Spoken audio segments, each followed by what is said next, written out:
Hi everyone, I'm Darren. I am your everyday financial advisor here to help you on your journey to financial success. Today we're going to talk a little bit about tax-free savings accounts or TFSAs. But before we get started, if you can do me a favor, I'd appreciate it if you can hit that subscribe button, like this video at the end, and please make some comments. I'd love to hear from you. So TFSAs are one of my favorite financial planning products. It's one of the few freebies we have here in Canada where we actually have a product that does grow tax-free and pays out to us tax-free. For those of you who haven't taken advantage of them yet, basically the TFSA it's an investment account that you put money into on a regular basis. It grows tax-free. You can make tax-free withdrawals from it. And you can put that money back in at any future point in time. TFSAs have a contribution limit each year, but if you don't take advantage of that contribution, it rolls over into the subsequent years and you can make up those payments at any time. So right now, maximum contribution, if you were 18 years old when the TFSAs first came out, is $75,000. I'm a big believer that TFSAs are best used as a complement to your retirement savings plan. So I like to try to convince my clients to use them as a long-term type of investment as opposed to something more short-term in nature. That doesn't mean I don't think it's worthwhile taking money out of your TFSA in the short term if you need it, but if you can, put those withdrawals off into your later years, really take advantage of that tax-free growth that's going to go on within them. There's all kinds of information out on the internet right now, both good and bad in regards to TFSAs. Some information that makes them a little bit overcomplicated.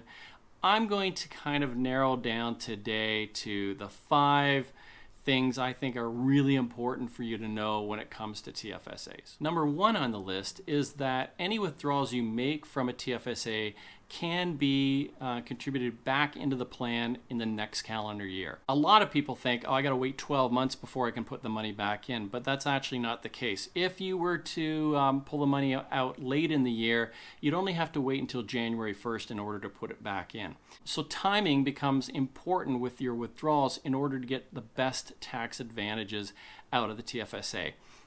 If you're like me, as an example, you tend to buy Christmas presents at the last minute, and you were pulling money out of your TFSA, say December 23rd, you'd only have to wait until January 1st to put it back in. But if you were someone who had to pull the money out, let's say January 15th of this year, you're going to have to wait all the way until January 1st of 2022 in order to get the money back in. Now, the second thing on our list is that contributions equal deposits. We have contribution room within a TFSA, and not everyone's taken advantage of the full contribution room. Let's say you're someone who put, over the years about $20,000 in deposits into your TFSA, but it's really done well and it's grown to say $100,000. Even though the contribution room is $75,000 right now, you've only used up $20,000 of it. You still have $55,000 of contribution room left. And as an example, if you were to pull out that $100,000 this year, on January 1st of 2022, you could put that $100,000 back. You could add an additional $55,000 that you hadn't contributed to this point in time, and you can make whatever the maximum contribution is for that next calendar year. Now, the reverse is also true, though, and this is why I try to convince clients not to speculate within their tax-free savings accounts. If you had put in $20,000 of contributions and you had gone into an investment that was, let's say, more speculative in nature, and that investment hadn't done well and it's dropped to, say, $2,000, you've lost $18,000 of contribution room. If that stock never comes back, you're never going to get that back.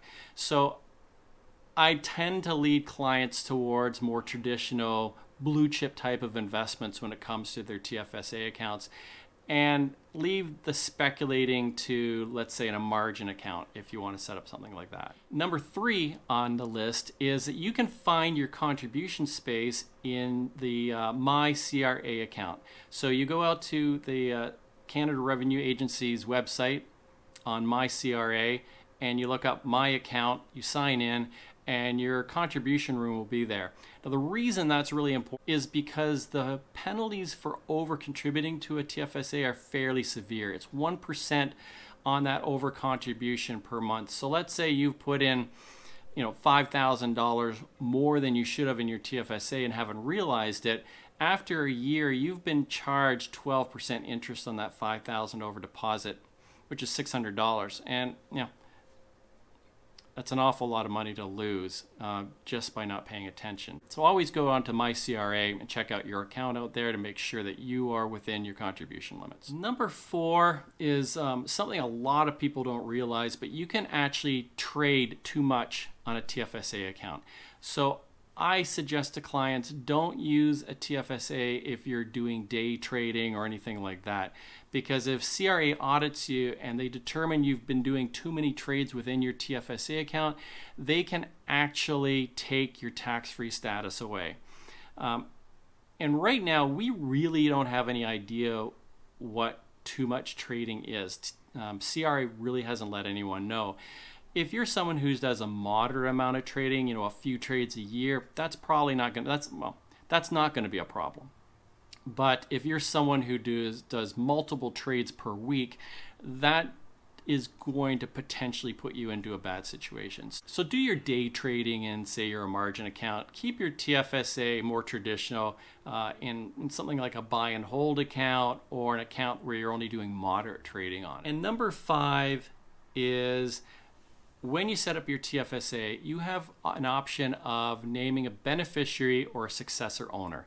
Now, if you're married or have a common law spouse, take advantage of the successor owner designation. If you make your spouse a beneficiary, what ends up happening is your TFSA is cashed in on your death.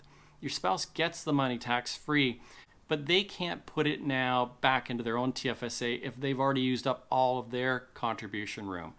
So as an example, let's say, you've put $75,000 into your TFSA, it's grown to $100,000, your spouse has done the same, so you got 2 TFSAs worth $200,000 in total.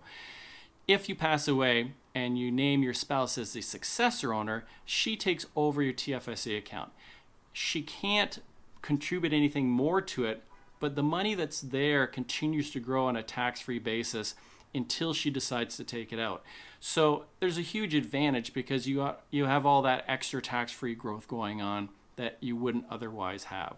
So that's why when I'm working with spouses who both have TFSAs, I always set them up on the successor owner basis. Now there's lots of other things that go on in TFSAs, but I think for me, those are the 5 most important things to recognize if you didn't already know them. I strongly stress that you should get out there and set up a TFSA. It doesn't matter how much you're contributing to it. Maybe you're only putting a couple $100s in a year right now, but any growth that's tax-free in the world we live in now is great. So take advantage of it if you can. So that's it for today. Thank you for watching the video. If you liked what you saw, please give me a thumbs up. Subscribe to my channel if you already haven't. And please pass on my information on my channel to your friends and family. I'd love to pick up more viewers. Take care and have yourselves a great day.